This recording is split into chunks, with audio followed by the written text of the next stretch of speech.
என்னுடைய சண்டே பார்த்தீங்கன்னா காலையிலே ஹோட்டலுக்கு போய் சாப்பிட்டு வந்துட்டோம். ஏன்னா மார்னிங் பிரேக்ஃபாஸ்ட் எதுவுமே ப்ரிப்பேர் பண்ணல. சரி மத்தியானமாக சிக்கன் குழம்பு பண்ணிக்கலாம் அப்படின்னு சொல்லிட்டு ப்ரிப்பேர் பண்ணிகிட்டே இருந்தேன்னா எல்லா இன்க்ரீடியன்ட்ஸ் தேவையானதெல்லாம் போட்டு வதக்கிட்டு இருந்தேன். ஃபைனலாக என் பொண்ணு வந்துட்டு நின்றுட்டா, நான் பண்ணுறேன் அம்மா இன்னைக்கு அப்படின்னு சொல்லி நானும் ஒரு இன்க்ரீடியண்ட்டாக எடுத்து கொடுத்துக்கிட்டே இருந்தேன். அவளுக்கு இப்போ கூட இருந்தாலுமே பக்கத்தில் நான் இருந்தே இருப்பேன் கிச்சனில். சில பேர் நினைக்கலாம் குழந்தைய விட்டுட்டு இங்கே பாரு கேமரா எடுத்துகிட்டு உக்காந்துட்ருக்காங்க, அப்படி இல்லை. கூடவே நான் பக்கத்துலேயே நின்றுட்டு அவளை கைட் பண்ணிக்கிட்டே இருப்பேன். அவளுடைய வாய்ஸ் ஓவர் உங்களுக்கே தரேன், பார்த்துக்கங்க.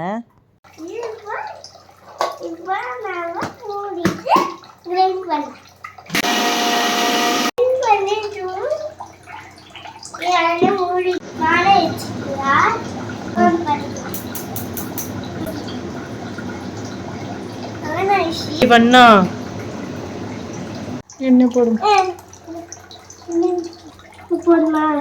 கொஞ்சம் விடும் அப்படின்னா ஆன் பண்ணேன்.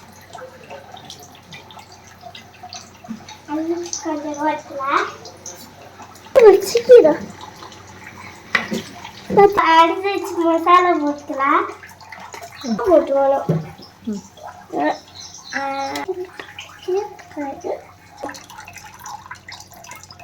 நல்லா ரெடி ஆயிடுச்சு, சாப்பிட்டு முடிச்சாச்சு. என் பொண்ணுடைய க்யூட்டான எக்ஸ்பிரஷன் பிடிச்சிருந்தா லைக் பண்ணுங்க.